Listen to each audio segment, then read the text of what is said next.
मनुष्य में वृक्क एक तंत्र का भाग है जो संबंधित है। किससे संबंधित है? तो यह संबंधित है उत्सर्जन से। किससे संबंधित है? उत्सर्जन से संबंधित है। ठीक है।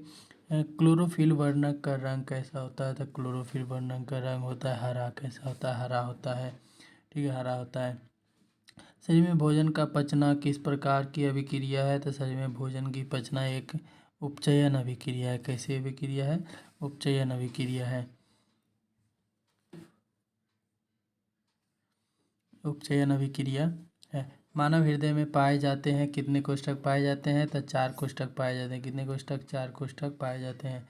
मानव हृदय में 4 कोष्ठक। कवक में पोषण की कौन सी विधि होती है? तो कवक में होती है मृतजीवी पोषण। कौन सी होती है? मृतजीवी पोषण होती है।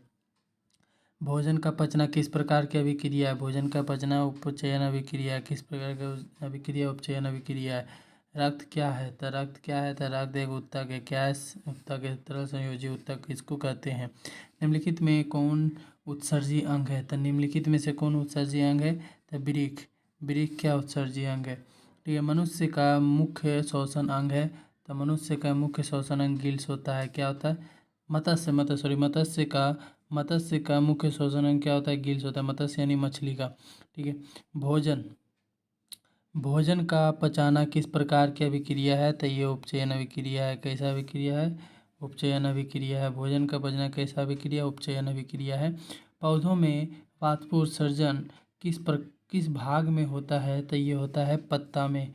किस में होता है? पत्ता में होता है। किस में होता है? पत्ता में होता है। किस में होता है? पत्ता में होता है। प्रकाश संश्लेषण द्वारा किसकी प्राप्ति होती है? प्रकाश संश्लेषण द्वारा ग्लूकोज की प्राप्ति होती है। किसकी प्राप्ति होती है? ग्लूकोज की। रक्षी कोशिकाएं पाई जाती है। रक्षी कोशिकाएं कहाँ पाई जाती है? तब पत्ती में पाई जाती है। रक्षी कोशिका कहाँ पाई जाती है? पत्ती में। मानव हृदय में कितने प्रकोष्ठक होते हैं? तो 4। कितने होते हैं? 4 कोष्ठक होते हैं। ठीक है। मानव रक्त में उपस्थित यूरिया की सामान्य मात्रा होती है तो कितनी होती है? यूरिया की सामान्य मात्रा कितनी होती है? तो 100 mg। 100 मिलीग्राम। श्वसन क्रिया के दौरान कितनी प्रतिशत ऊर्जा ताप के रूप में निष्कासित होती है? तो ये हो जाएगा 20%। कितना हो जाएगा? 20%। 20% हो जाएगा। पौधों में वायवीय भागों में जल के निष्कर्षण की क्रिया कहलाती है। तो क्या कहलाती है? वाष्पोत्सर्जन। मतलब कि जो जल का निष्कासन होता है किस क्रिया द्वारा? तो वाष्पोत्सर्जन द्वारा होता है। वह प्रक्रम जिसके द्वारा शरीर में ऊर्जा का उत्पादन होता है उसे क्या कहते हैं? तो उसे कहते हैं श्वसन कहते हैं। क्या कहते हैं? श्वसन। श्वसन से क्या होता है? ऊर्जा मिलती है। श्वसन से क्या होता है? ऊर्जा मिलती है। पायरुवेट के विखंडन से यह कार्बन डाइऑक्साइड जल तथा ऊर्जा देता है और यह क्रिया क्या कहलाती है? तो यह क्रिया कहलाती है माइटोकॉन्ड्रिया। माइटोकॉन्ड्रिया में यह क्रिया होती है। किस में होती है? माइटोकॉन्ड्रिया में होती है। अगला क्वेश्चन है कि मैग्नीशियम इनमें किस में पाया जाता है? तब मैग्नीशियम जो है वो लाल रक्त कोशिकाओं में पाया जाता है, यानी लाल रक्त कणिकाओं में पाया जाता है। B number. ठीक है। कोशिका झिल्ली किस प्रकार की झिल्ली है? तो कोशिका झिल्ली जो है अर्धपारगम्य झिल्ली है। किस प्रकार की झिल्ली है? अर्धपारगम्य झिल्ली है। C number. दही के जमने में निम्नलिखित में से कौन सी क्रिया होती है? तो ये होती है किण्वन। दही को जमने में कौन सी क्रिया होती है? तो किण्वन क्रिया होती है। कौन सी क्रिया होती है? किण्वन क्रिया।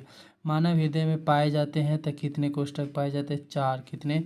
4 कोष्ठक। 4 बेस में या 4 कोष्ठक बोल सकते हैं। मानव में डायलिसिस थैली होती है तो मानव में डायलिसिस थैली होती है नेफ्रॉन यानी वृक्क। नेफ्रॉन यानी होता है वृक्क। वृक्क यानी किडनी। रक्त में आयरन की कमी से होने वाला रोग कौन सा है? एनीमिया है। कौन सा रोग है? आयरन की कमी से एनीमिया रोग होता है। ठीक है। सुपोषी पोषण के लिए आवश्यक है तो सुपोषी पोषण के लिए सभी आवश्यक है। क्लोरोफिल, सूर्य का प्रकाश और कार्बन डाइऑक्साइड और जल। कौन सी क्रिया सभी जीवों के लिए अनिवार्य है? तो कौन सी क्रिया सभी जीवों के लिए अनिवार्य है? तो श्वसन जो है सभी के लिए अनिवार्य है। श्वसन जो है सभी के लिए क्या है? अनिवार्य है। पादप में जाइलम उत्तरदायी होती है किसका? पादप में जाइलम किसका परिवहन करता है? तो जल का। किसका? जल का करता है। किसका करता है? जल का करता है। ठीक है। कुटपाथ किस में पाया जाता है? तो कुटपाथ पाया जाता है अमीबा में। कुटपाथ अमीबा में पाया जाता है। अमीबा जो है कुटपाथ के द्वारा ही क्या करता है? भोजन करता है। स्टोमाटा पौधों के किस अंग में पाया जाता है? तो स्टोमाटा पत्तियों में पाया जाता है, जिसे रंध्र कहते हैं। स्टोमाटा पत्तियों में पाया जाता है। मानव हृदय का औसत प्रकुंचन दाब कितना होता है? तो 120 mmHg होता है। 120 mmHg होता है।